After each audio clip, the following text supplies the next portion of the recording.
Le parcours que nous nous apprêtons à explorer ensemble a pour but de vous donner des outils simples et efficaces pour favoriser l'émergence et la réussite de projets à fort impact social. Et pour cela, commençons par nous poser la question suivante, mais qu'est-ce donc qu'un projet? Eh bien, un projet, c'est une série d'actions mises en œuvre dans le but d'atteindre un ou des objectifs précis. Par exemple, si vous identifiez un besoin de formation concernant les pratiques numériques de vos usagers, vous pouvez décider, avec votre équipe, de mettre en place une rencontre hebdomadaire pour leur apprendre la programmation informatique. Les projets peuvent ainsi prendre des formes très diverses, qui vont de la création d'espaces de travail à la mise en place de séances d'information. Et la bibliothèque elle-même peut être considérée comme un projet à part entière, avec comme objectif l'accès à la lecture, à la culture et à l'éducation pour tous. Car au bout du compte, le point commun de tous ces projets, c'est d'agir en faveur de la transmission du savoir et de donner aux communautés les moyens de comprendre et de transformer le monde. Mais pour cela, il va falloir mettre en place un cadre de gestion de projet, et cela commence par la prise en compte de deux facteurs essentiels, la durée du projet et le budget nécessaire à sa mise en œuvre.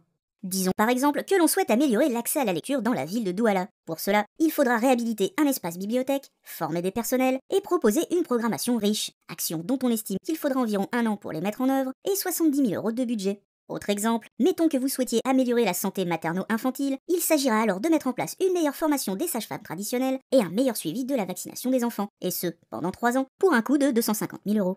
La mise à plat de ces quelques éléments constitue la base d'une gestion efficace de projet, car ils définissent un cadre qui servira de référence pour la mise en œuvre et qui servira aussi à communiquer efficacement avec vos partenaires, qu'ils soient opérationnels ou financiers.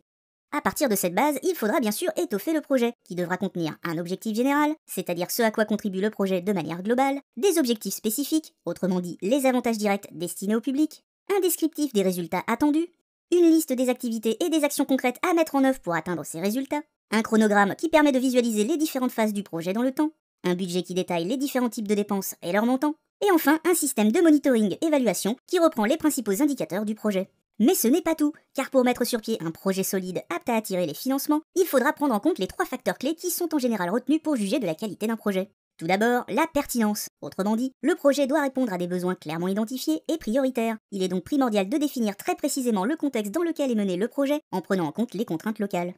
Le deuxième critère, c'est la faisabilité. Le projet doit se fixer des objectifs atteignables en envisageant des activités réalisables qui mèneront à des résultats cohérents et bien concrets pour les communautés. Enfin, il faudra faire valoir votre aptitude à gérer efficacement le projet. Pour cela, il s'agira de rester réaliste et d'adapter le projet en fonction de vos propres capacités. Il faudra aussi respecter les standards de reporting demandés par les partenaires financiers et également montrer une gestion lucide du budget, en n'oubliant pas la part consacrée à l'achat de matériel, aux frais de personnel et aux frais de fonctionnement.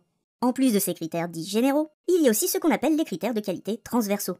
Par exemple, votre projet sera aussi jugé sur sa capacité à faire participer les bénéficiaires et les parties prenantes à sa conception. En effet, les intégrer au processus à travers des focus groups, des ateliers participatifs ou des enquêtes recueillant leurs avis et leurs idées permet au projet de rester connecté à leurs besoins. Il sera également important d'évaluer l'impact environnemental de votre projet et de le réduire au maximum, par exemple en optant pour du matériel informatique recyclé ou en achetant local pour éviter les transports polluants. La promotion des droits de l'homme est aussi un apport transversal important à valoriser dans votre projet, non seulement parce que l'accès à la culture en fait naturellement partie, mais aussi parce que les bibliothèques sont de formidables outils de diffusion du droit et d'exercice des libertés fondamentales. La question du genre doit aussi avoir sa place, et la réduction des inégalités hommes-femmes doit être un point d'attention mis en avant, ce qui se traduira par une attention particulière portée au public féminin et aux contraintes qui sont les leurs. Pour finir, votre projet a plus de chances de réussir s'il s'insère dans les politiques publiques portées par les acteurs institutionnels attachés à la culture et à l'innovation. N'hésitez pas à vous référer aux documents gouvernementaux et internationaux faisant référence en la matière, comme par exemple les objectifs de développement post-2015. Bien sûr, ces critères ne sont pas absolus et doivent être considérés dans la mesure du possible. Certains projets innovants peuvent par exemple nécessiter des frais de recherche et de développement très importants qui ne bénéficieront qu'à très peu de personnes dans un premier temps, ce qui ne cadre pas forcément au premier abord avec les critères d'efficacité décrits plus haut. L'important sera toujours de montrer que votre projet a une cohérence d'ensemble et c'est ce que nous aborderons dans la leçon suivante qui parlera du cadre logique. A très vite dans une prochaine vidéo.